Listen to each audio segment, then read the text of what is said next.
네, 미국 시장이 2주째 조정을 보였지만 우리 시장 오늘 월요일 출발은 좋습니다. 이럴 때 정말 시장 진단이 필요한 시간이 아닌가 싶습니다. 그래서 오늘 DB금융투자의 강현기 주식전략 파트장 모셨습니다.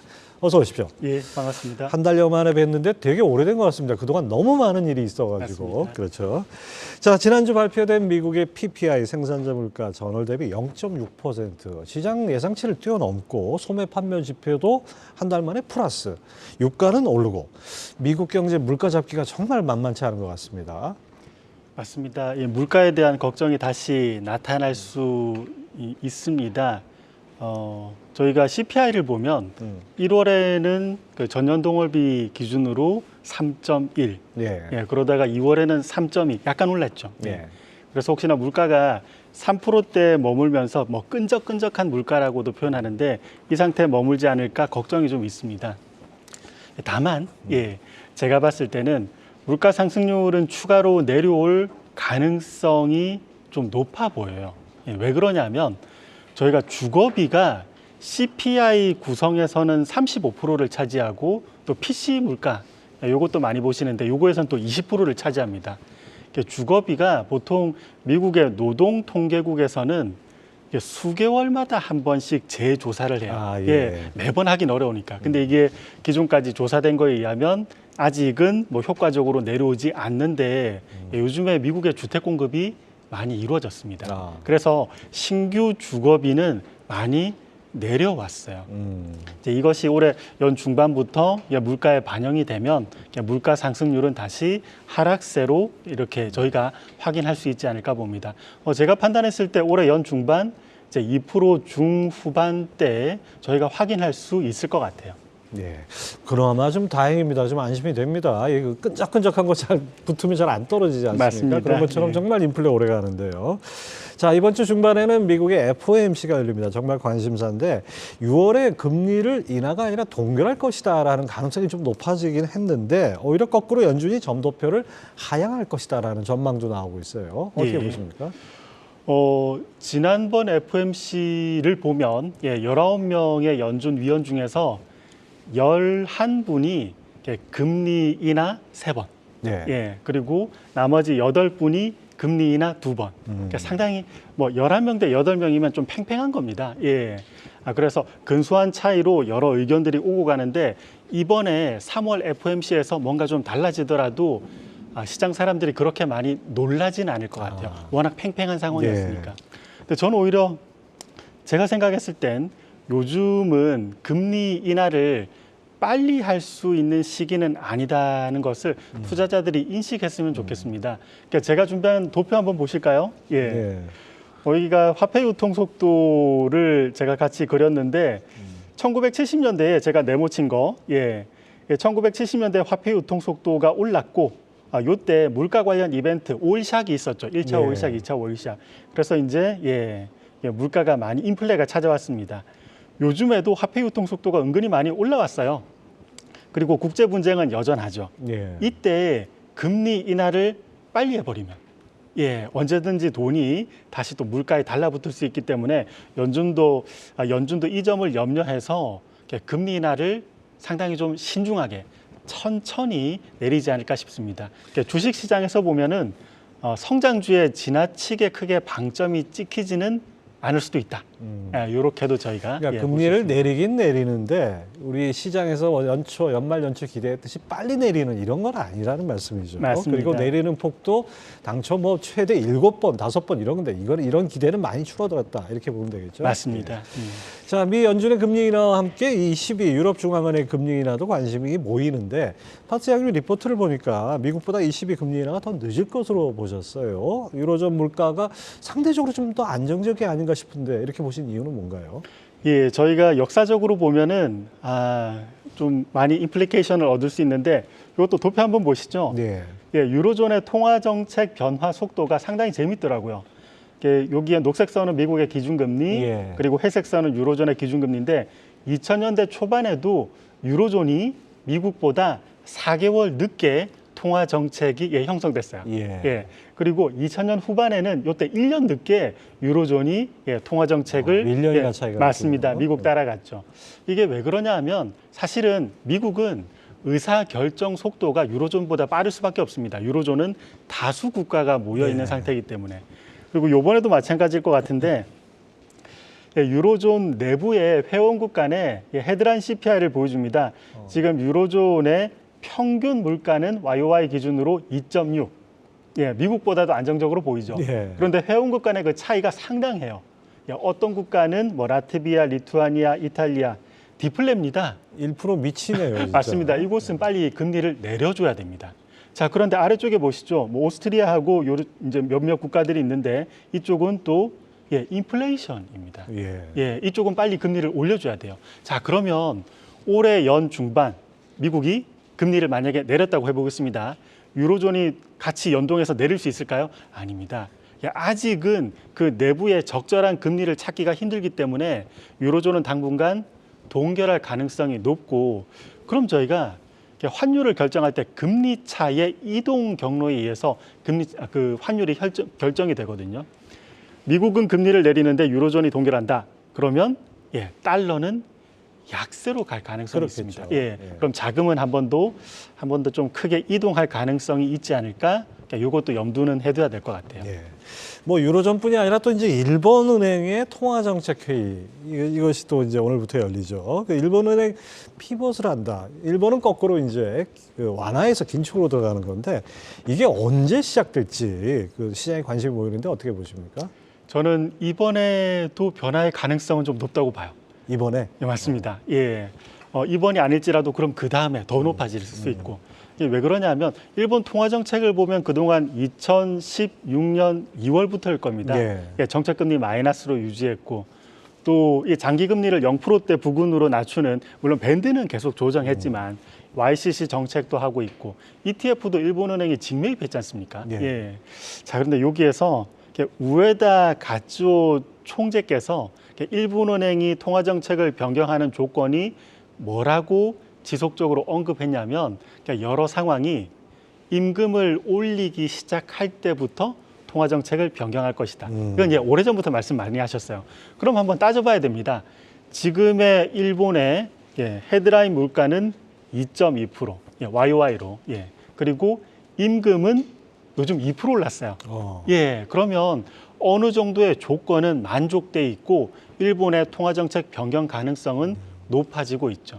여기서 저희가 주식시장 관점에서는 그동안 일본의 아주 완화적인 통화 정책에 의해서 주식시장도 어느 정도 올라왔는데 통화 정책 변경이 이루어지면 일본에 머물던 자금들 중 일부는 다른 곳으로 갈 가능성도 있어 보입니다. 네, 일본의 긴축으로 피봇이 시장 그동안 뭐 사상 최고치 경신하고 이런 분위기에는 상당히 어떤 부담 요인이 될 수 있겠네요.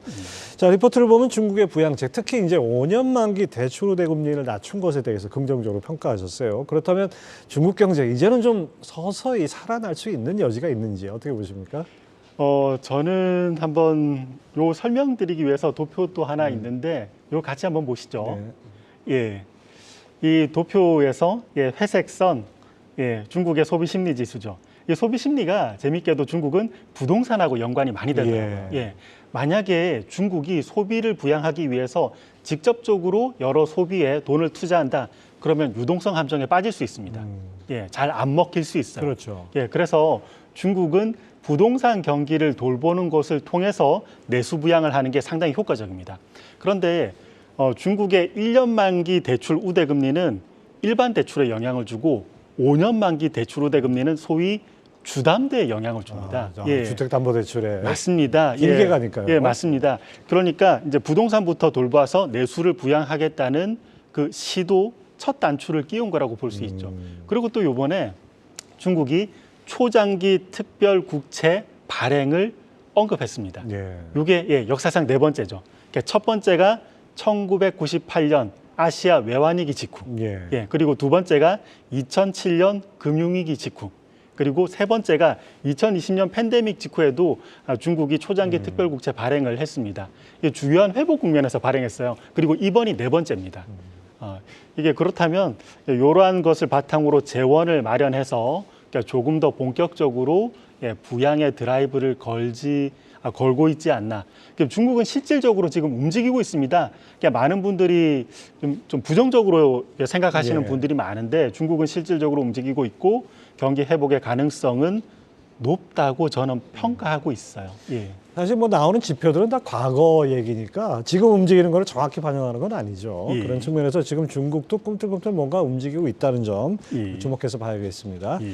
자, 이런 글로벌 경제 상황 종합해서 볼 때 앞으로 우리 시장 충분히 매력적이라는 전망도 내놓으셨어요. 어떤 맞습니다. 점에서 그렇습니까? 예. 글로벌 전체 상황을 보면 우선 미국 쪽은 AI 산업을 필두로 상당히 지금 견조한 상태. 중국은 만약 제 가정이 맞다면 경기 회복이 이루어지겠죠. 한국은 수출 경기니까 이 양 G2 국가의 우호적인 환경은 한국에 결코 나쁘진 않습니다. 자, 그런데 여기에서 자금 흐름을 봐야 되는데 미국이 금리를 인하할 때 유로존이 금리를 인하하지 못하면 달러 약세. 결국 미국에 있던 자금들은 달러 약세에 의해서 미국 외로 이전돼야 돼요. 한국은 지금 펀더멘탈이 점점 더 매력적으로 이제 탈바꿈하고 있거든요. 그럼 자금 선택은 저는 한국 쪽으로도 그 가능성이 상당히 높다. 이렇게 보여집니다. 그렇습니다. 또 우리가 주목해서 봐야 될 게 또 반도체죠. 오늘 20일에 그 세계 반도체 메모리의 풍향계라고 불리는 이 마이크론의 실적 발표가 기다리고 있습니다. 뭐 한 달 먼저 발표하니까 항상 우리 삼성전자나 SK 하이닉스 주가에도 좀 영향을 미치는데 이번에 어떨까요? 맞습니다. 이 마이크론이 저희 입장에선 감사하게도 회계 기준일이 달라서 저희 삼성전자나 뭐 SK 하이닉스 요거보다 한 달 먼저. 그러니까 지금 마이크론의 실적은 작년 12월에서 올해 2월까지 실적. 요걸 이제 발표해 주죠. 실적에 대해서는 우려보다는 기대가 높습니다. 그동안 메모리 쪽에 재고는 많이 줄여놨고 그리고 여타 기업들이 감산도 했어요. 그렇다면 이 환경에서는 실적은 우호적으로 나올 가능성이 높고 중요한 건 향후인데 보통 메모리 업계에서 공급이 제한된 상태에서 만약에 수요가 회복된다. 그렇게 돼서 메모리 업황이 턴한다. 이걸 이제 보통 실리콘 사이클이라고 하거든요. 실리콘 사이클이 업턴하면 1년 또는 그 이상 가게 됩니다. 요번에 마이크론 실적에서 주목해야 될 건 이제 신규로 수요가 회복됨에 따라서 실적이 어느 정도 개선됐는지 이게 시작됐는지 요것을 잘 보시는 게 관건이 되겠습니다. 수요 측면에서 정말 반도체 경기가 살아나는 조짐이 보인다면은 아주 긍정적인 평가가 나오겠습니다. 자, 미증시 2주 연속 조정을 받으니까 뭐 일각에서는 폭락 경고까지 나오고 하는데 또 우상향 전망도 여전한 것 같습니다. 근데 지난주에는 좀 기술주가 좀 조정을 받았어요. 미증시 어떻게 평가하십니까? 미국 증시 밸류에이션 역사적으로 보면은 소위 속된 말로 후덜덜 할 수 있어요. 도표 한번 보실까요? 요게 로버트 슐러 박사가 자기 이제 홈페이지에 모든 사람이 다 볼 수 있게 항상 이제 데이터를 업데이트 해 놓습니다. CAP라는 게 PER하고 거의 같은 개념입니다. 대신에 분모가 10년 평균 EPS, 그리고 분자는 실질 주가, 인플레이션을 차감한 이제 실질 주가죠. 요거 보면은 지난 100년간 미국 시장 중에서 지금이 역사적으로 세 번째로 비싸요. 역사적으로 제일 비쌌을 때가 2000년 IT 버블 때.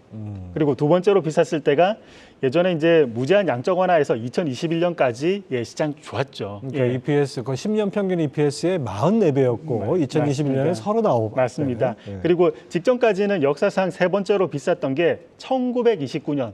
이게 광란의 20년대라고 불리는 시기였거든요. 근데 요즘이 약간 넘어섰어요. 그래서 밸류에이션으로 보면 상당히 아찔할 수 있죠. 자, 그런데 다른 관점에서 하나 보겠습니다. 미국이 결국 소비의 국가죠. 그런데 지금 소비력이 괜찮아지고 있어요. 괜찮아지는 정도가 아니라 상당히 기대해 볼 만하게 움직이고 있습니다. 저희가 미국의 실질 임금을 보면 실질 임금은 명목 임금에서 물가를 차감한 거지 않습니까? 미국이 공급망 개편 과정에서 많은 나라들이 미국에 일자리를 만들었습니다. 명목 임금을 더 줘야 채용할 수 있는 상황이에요. 물가는 앞서 언급드린 것처럼 주거비가 내려가면서 물가 상승률 떨어지면 실질 임금은 올라갈 겁니다. 그리고 지갑이 두둑하면 쓰게 소비 되죠. 심리도 맞습니다. 예. 소비 심리도 살아나기 마련입니다. 그래서 심리는 지금 실질 임금하고 거의 비슷하게 움직이죠. 결국 소비는 소득과 소비 심리의 함수인데 이 두 가지가 긍정적으로 변모하고 있는 시점이라면 미국 시장이 소비가 괜찮을 때 무너진다는 조금 상상하기는 어려워요. 그렇죠. 그래서 그러니까 저는 소비 심리를 잘 관찰하시면서 이게 이상 징후가 나타나면 그럼 저희가 다르게 생각할 수 있겠지만 아직까지 그리고 상당 기간은 아찔한 수준이지만 견조한 상태로 나아갈 수 있다 이렇게 판단합니다. 그렇죠. 소득과 소비 심리의 함수가 바로 소비라는 점. 맞습니다. 그 소비가 제대로 된다면 미국 경제는 뭐 탄탄하게 갈 수 있다는 그런 여지가 있습니다. 예.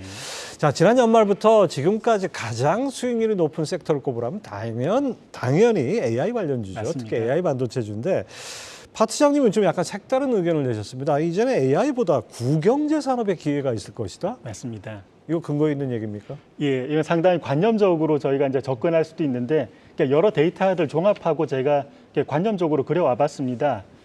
한번 같이 보시죠. 예. 자, 제가 이제 점선으로 검은색 친 게 AI 산업의 펀더멘탈입니다. 예. 네. 직전까지도 좋았고 그러니까 전도 유망합니다. 예. 그래서 AI 관련 주식에 대해서도 멋지게 올라갔죠. 그런데 올라가다 보니까 좀 과한 면은 분명히 있습니다. 펀더멘털 대비 좀 빨리 갔죠. 맞습니다. 예. 엔비디아가 트레일링 PER로 73배입니다. 예, 상당하죠. 상당하죠.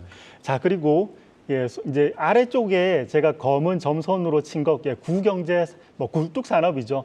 펀더멘털 굉장히 안 좋았습니다. 그래서 주가는 내려가다가 오히려 더 많이 떨어졌죠. 이제는 내재 가치보다도 떨어진 것들이 훨씬 많습니다. 예. PBR 0.3, 0.2 질비하죠.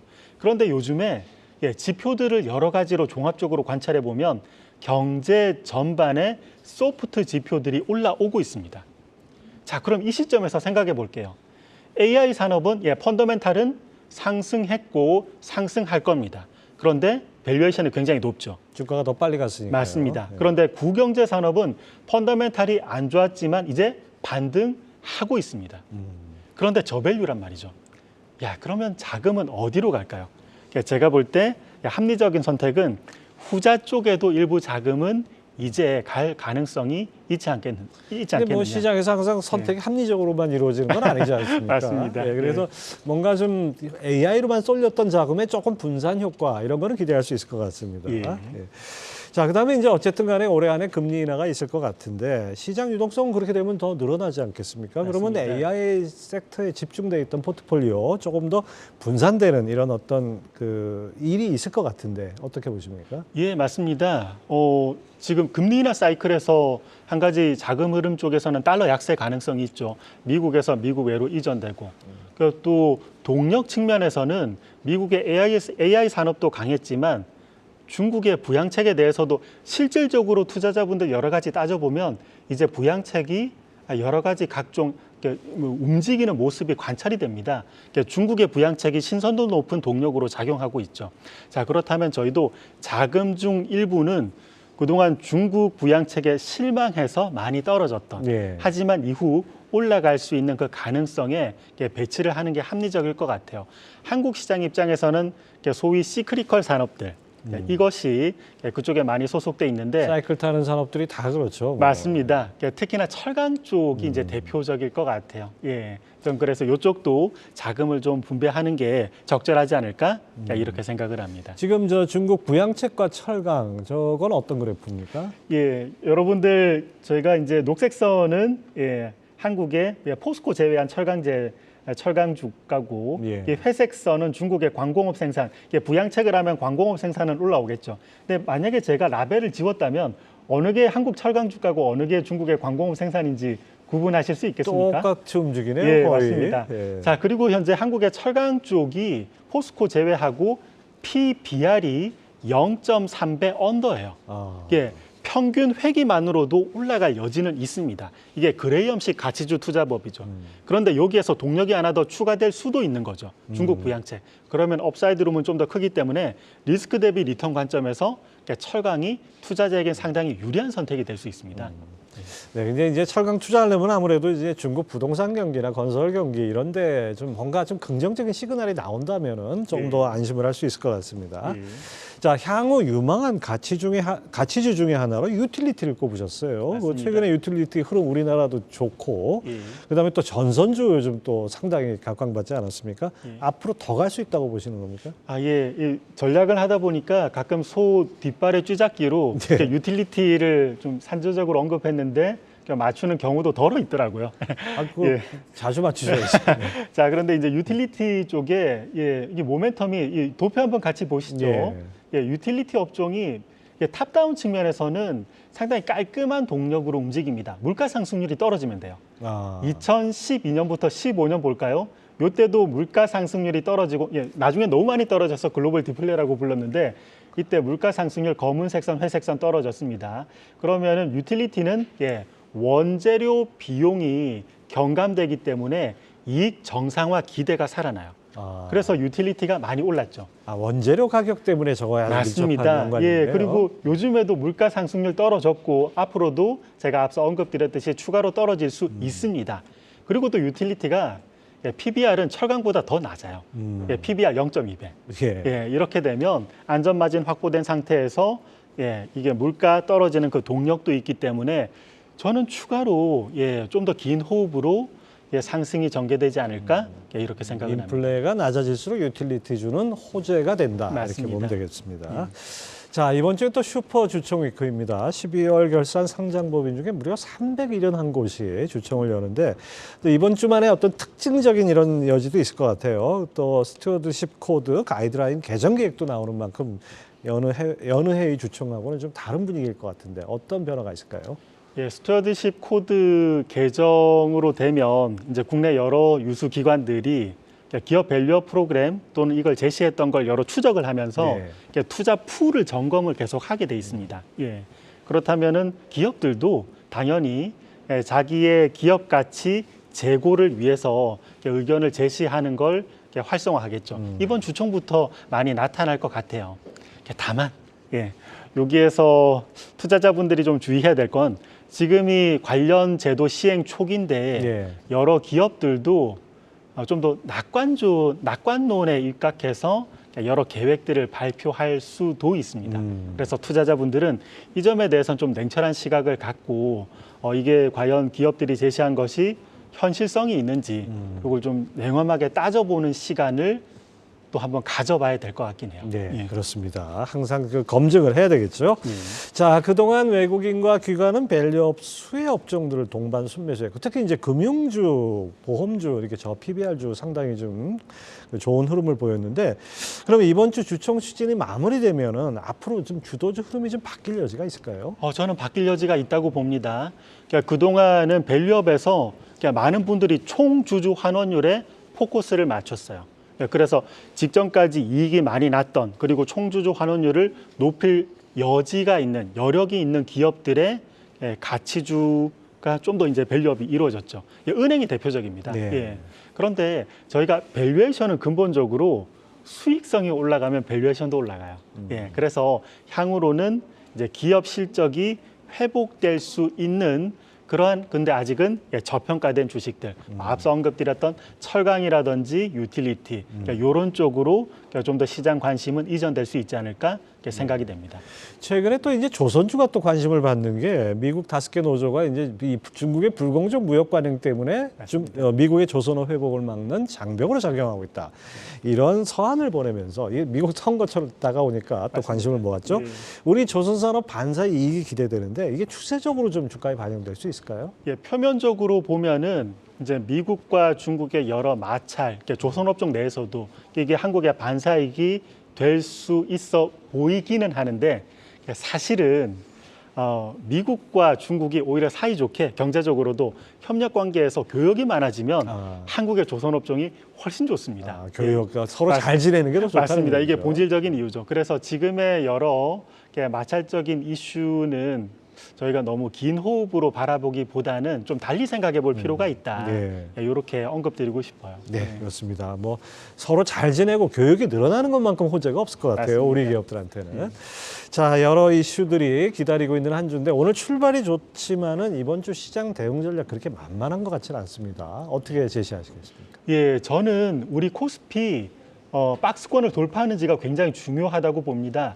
저희가 2022년 5월부터 최근까지 한 2년 정도 됐죠. 예. 예. 하단은 2130, 상단은 2700, 요 박스권에서 움직였어요. 그렇죠. 그리고 지금 주가는 박스권 상단에 있습니다. 이 박스권을 돌파하면 이후에는 추가로 상승할 가능성은 높죠. 보통 코스피가 박스권 돌파한다면 지금까지는 한 25% 내외로 추가 상승을 더 했었어요. 한 수개월 범위 내로. 그래서 지금 박스권 돌파가 이번 주 여러 이슈를 소화하면서 박스권을 돌파할 수 있는지가 아주 중요한 포인트니까 이 점도 투자자분들이 잘 염두에 두면서 대응했으면 좋겠습니다. 상단 돌파라 그런 건 뭐 하루 이틀 올라가는 게 아니지 않습니까? 계속 그 위에서 놀아야 되는 거 맞습니다. 아니겠습니까? 맞습니다. 거래량도 충분히 늘어나면서 그 위에서 견주하게 더 올라가면 아주 좋은 신호라고 볼 수 있습니다. 네, 이번 코스피 지수 잘 봐야겠습니다. 네, 지금까지 DB금융투자 강현기 주식전략 파트장 함께했습니다. 말씀 감사합니다. 감사합니다. 계속해서 다양한 경제 이슈를 알고 싶다면 구독과 좋아요, 알림 설정 부탁드립니다. AI 캐스터 권미정이었습니다.